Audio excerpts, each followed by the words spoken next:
Jeudi 14 août 2025, auditeurs internautes de la radio-télévision Fadris, bonjour, bonsoir à vous, bienvenue à votre première sortie de bulletin d'information pour cette journée.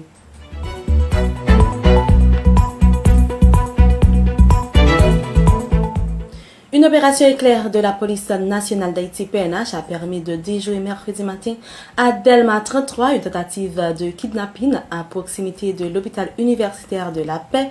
Deux otages identifiés comme des employés du gouvernement ont été secourus sains et saufs. Selon les premières informations recueillies sur place, 4 individus lourdement armés auraient tenté d'enlever les victimes alors qu'elles circulaient dans la zone.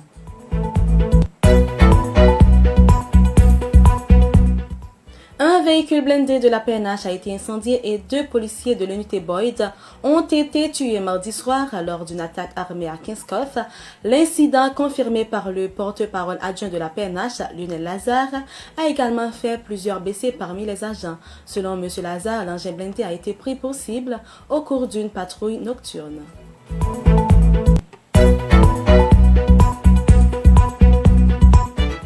Face à l'aggravation de l'insécurité et à une population en quête de réponse, les plus hautes autorités haïtiennes ont effectué mercredi 13 août 2025 une visite conjointe hautement symbolique à la direction générale de la PNH et à la base de la mission multinationale d'appui à la sécurité MMAS.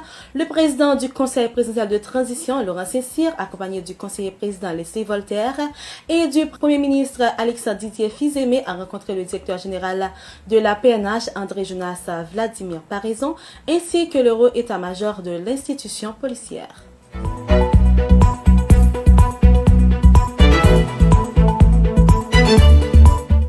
L'Agence espagnole de coopération internationale pour le développement AECID expérimente dans 4 établissements secondaires de la zone métropolitaine une filière technologique en informatique. Ce programme vise à préparer les jeunes aux exigences du marché du travail tout en renforçant leurs compétences numériques et professionnelles. Cette initiative est mise en œuvre dans le cadre du programme Jeunesse et Développement de l'AECID qui a contribué à intégrer la filière informatique au cursus du baccalauréat haïtien.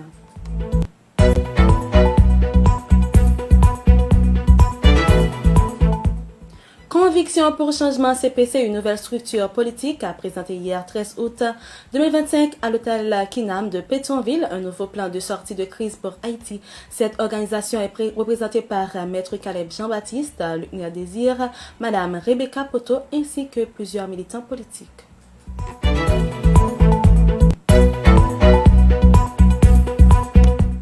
Sur le plan international, le procureur général des États-Unis, Pamela Bondi, a confirmé la saisie de plus de 700 millions de dollars d'avoir attribué à Nicolas Maduro dans plusieurs pays. Washington accentue la pression en doublant la prime pour toute information menant à son arrestation.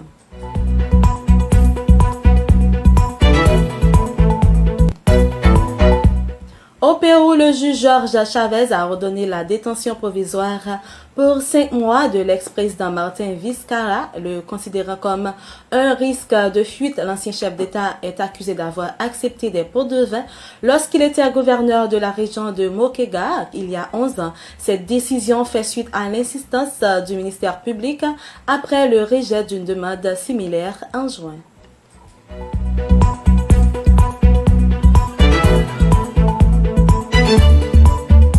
Le gouvernement du Cap-Vert a déclaré l'état d'urgence sur les îles de São Vicente, Santo Antônio et São Nicolau après le passage de la tempête tropicale Erin qui a fait 7 morts, plusieurs disparus et d'importants dégâts matériels. Auditeurs internautes de la radio-télévision Fadris, c'est la fin de votre bulletin d'information. Merci de l'avoir suivi. C'était avec vous Vanessa Cédouane.